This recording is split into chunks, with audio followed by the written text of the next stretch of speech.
Guys, good morning, good morning, good morning to all of you, madam people. Samahan nyo nga akong i-voice over itong vlog ko nung pumunta nga kami ng SM Mega Mall. Akala mo pumunta nga kami dito para kumain sa labas, dito sa buffet. Nga kami sa SM Mega Mall, sa pinaka first floor nga kami pumunta kasi doon daw kami kakain kasi nandoon nga yung buffet. Lumakad nga ako diyan sa hagdan na 'yan pataas, papunta sa elevator. Nag-elevator nga kami niyan kasi nga nasa first floor nga kami. Kaya pala yung nauna doon, wala pa yung mga kasama namin. Nagpila na kami guys at nagpa-reserve na kami ng aming table para okay na ang lahat. Forward nga, tamang lumakad nga ako dito papuntang elevator. Naglakad-lakad muna kami dyan at tamang vlog-vlog nga ako dito. Ang ganda-ganda nga na. Sana nga kayo mga guys dahil nabubulol na nga ako. Voice over kasi tayo ngayon for this video kasi maingay kasi dito sa mall lalo na may music dito.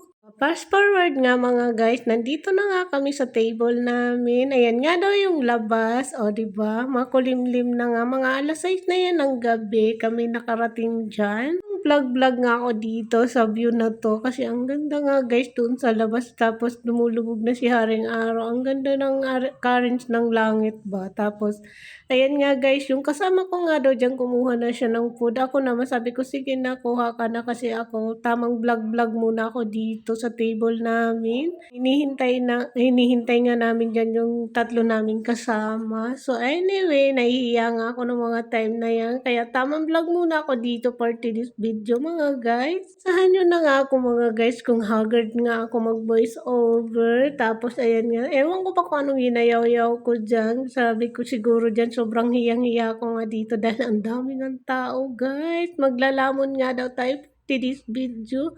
Pero hindi na nga ako dito guys nakapag-vlog ng aming kinakain. Nagtamang vlog-vlog lang ako diyan pagkuha ng pagkain namin. Kung nga makakain dito sa SM Mega Mall, dito sa buffet ng Mega Mall. Pero masarap na naman yung mga pagkain dito. Pero ang mga kinuha ko dito guys, yung mga parang dessert. Tapos, masarap yung nila dito. Sarap nga yung mga pagkain nila dito. Ikaw na nga lang talaga ang mananawa at mamimili kung ano yung gusto mong pagkain. Pero ako, kinuha ko muna dyan mga prutas. Bihira nga tayo makakain ng prutas sa bahay. Kaya ngayon, nagkain na ako dito sa buffet ng prutas. Unlimited nga dito ang pagkain. Bahala ka kung anong gusto mong pagkain. Ikaw na ang bahala kung kaya mong umubos ng 10 platong pagkain dito. Pero ako guys, nakailang balik lang ako dito pero kukunti lang yung kinain ko. Na ako guys, hindi ko alam kung bakit. Sabi ko nga doon sa mga kasama ko, bakit ganun? Hindi ako masulit sa buffet. Mahal pa naman ang bayad nila dito pero ako hindi ko guys nasulit kasi nga hindi nga ako sanay kumain ng madamihan. Nga dito, tamang vlog lang ako. Tinitignan ko kung ano yung gusto kong pagkain. Basta lahat dito guys, pwede mong kainin kasi unlimited nga ito, buffet nga ito guys. Ang dami ng tao. Meron pa dyan na nagsasayaw-sayaw na mga crew. Tapos yan, sabi ko, parang gusto ko ng potato. Ang dami ka talaga dito guys pagpipilian. Masasarap nga yung pagkain nila dito. Lalo na yung cake nila, yung ice cream, yung popcorn. Naluluto sa bahay, yun yung nakakain ko dito. Parang ewan ko ba bakit ganun yung panglasa ko nung nandito na ako. Nasa bahay ka naman, yun naman ang hahanap-hanapin mo, yung masasarap na pagkain. Pero pag nandiyan ka na sarapan ng masasarap na pagkain, hindi mo na kayang kainin lahat. Yan nga guys, kumuha na nga ako dyan ng iinumin ko ba? Melon nga yung ininom ko dyan pero masarap naman siya. Tapos ayan, nagtamang vlog-vlog pa nga ako dito. Pangalawang kuha ko na nga ito, kumuha nga ako ng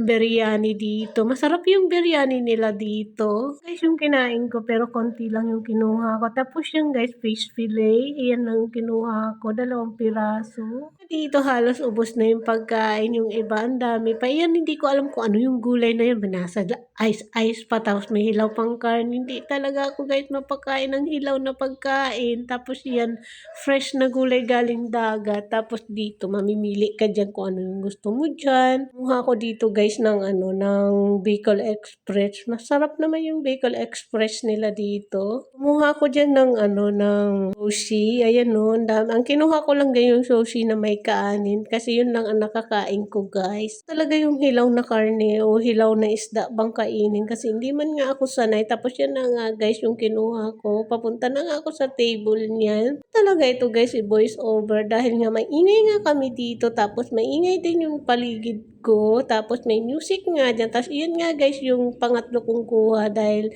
nag-video-video man ako dyan sa mga crew na kumakanta, sumasayaw. Ayun nga sila dyan. Ang dami nga nilang sumasayaw dito. Hindi ka pa nga dyan nakapag-follow sa aming page. Baka naman, paki-like and subscribe para laging updated ka sa aming mga vlog ni Vlogger Girl nyo. Yung nga kumain dito sa buffet sa SM Mega Mall. Dito yan. Nasa first floor nga yan. Ang sarap nga ng pagkain nila dito. Pero ang mahal nga lang ng bayad. Kasi pang mayaman nga ito. Katulad nating mga kasambahay, hindi natin to afford. Kaya pag may nagyayang kakain, gurat tayo dyan. Pagkain yata yan eh. Patay gutom yata to. Pero pag nandito na tayo sa harapan ng pagkain, hindi na tayo patay gutom. Mayayain na tayo mga guys. Look na si kalamon nyo guys pag nandito sa sa harapan ng pagkain. So yun lang guys. Thank you for my watching. See you sa next vlog mga kalamon at kapatay gutom. Good morning everybody. Bye!